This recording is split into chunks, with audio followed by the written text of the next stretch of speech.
in this video. Valentino Rossi recalls his top 3 title wins.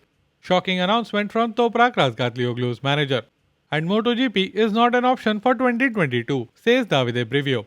My name is Sankalp and this is your Racing News Fix. Valentino Rossi finally retired from MotoGP at the end of 2021. The 9-time world champion recently revealed which of his titles are closest to his heart and why.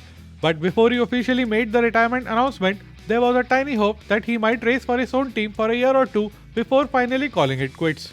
According to Rossi, it would have been fascinating to race for his own team, but in the end decided against it because the risk outweighed the potential benefits. Valle explains, "It would have been a fascinating idea to ride in my own MotoGP team, but for different reasons, I finally decided not to.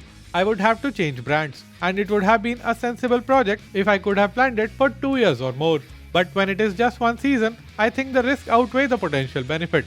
That's why I decided not to do it." Then recalling his favorite titles, Valle continued, "There are 3 titles I would like to highlight. I think the first one is 2001 when I won the last 2-stroke 500cc World Championship.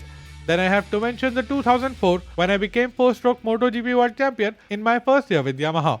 After that, 2008 stands out because I was already older at the time and people were saying my time was up. I had lost the 2006 and 2007 championships to Nicky Hayden and Casey Stoner. Usually a rider's career ends when he is in his 30s, but I changed my tyre brand from Michelin to Bridgestone and then I got back at the top. I beat Lorenzo, Stoner and Pedrosa in 2008 season." Which is your favorite among Valentino Rossi's 9 title wins? Let's chat in the comments below. Mine is also the 2008 because Valle completely dominated the field and won the title by almost 100 points that year. With current World SBK champion Toprak Razgatlioglu set to make his MotoGP test debut with Yamaha this year, rumors of a permanent switch in 2023 are non-stop. Toprak has himself admitted that he could move to MotoGP next season despite being contracted to his current team until the end of 2023. Razgatlioglu was initially wanted in MotoGP for 2022 season in the RNF Racing team. However, he rejected that offer in order to achieve his childhood dream first, to be a Superbike World Champion. But with that feat now complete and both satellite Yamaha riders having just 1-year contracts, the road to MotoGP seems wide open for the Turkish rider. But just as the 2023 move was starting to look more and more possible, now Toprak's manager has introduced another condition to be fulfilled if he were to move to MotoGP. In an interview with Speedweek.com, Razgatlioglu's manager Kenan Sofuoglu said that the offer must come from the factory team, meaning the Monster Energy Yamaha Racing team. Now these days, most of the satellite teams get full factory support and have equal machinery. And even the great Valentino Rossi raced in a satellite team with the factory support in 2021. But according to Sofuoglu, they will not entertain any offer from the satellite team.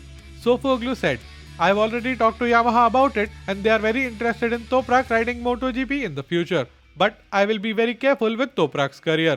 I don't want to make a mistake and thereby destroy his good feeling. He is really enjoying racing at the moment. I don't want to ruin that."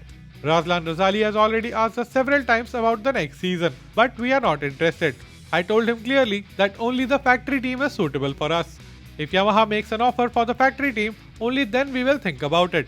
It's not like we dream about MotoGP and Yamaha knows that too.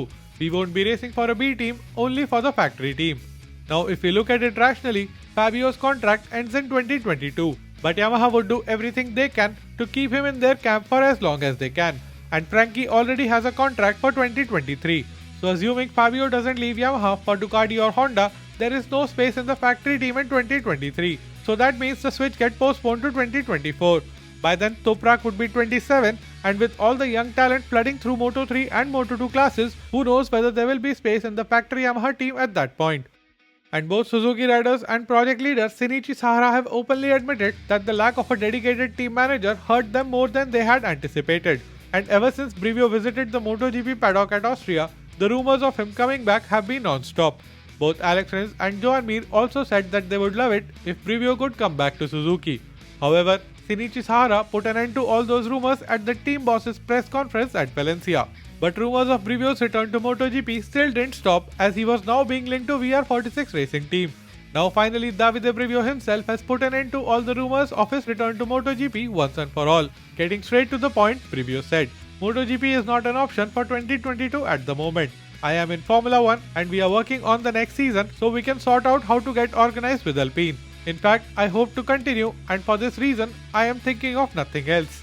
Now, despite him saying that, you never know what will happen tomorrow in motorsports. Otmar Safnauer just left Aston Martin Racing and he is being very strongly linked to Alpine. If Alpine undergoes another major restructuring, Brivio might find himself available to move back to MotoGP after all.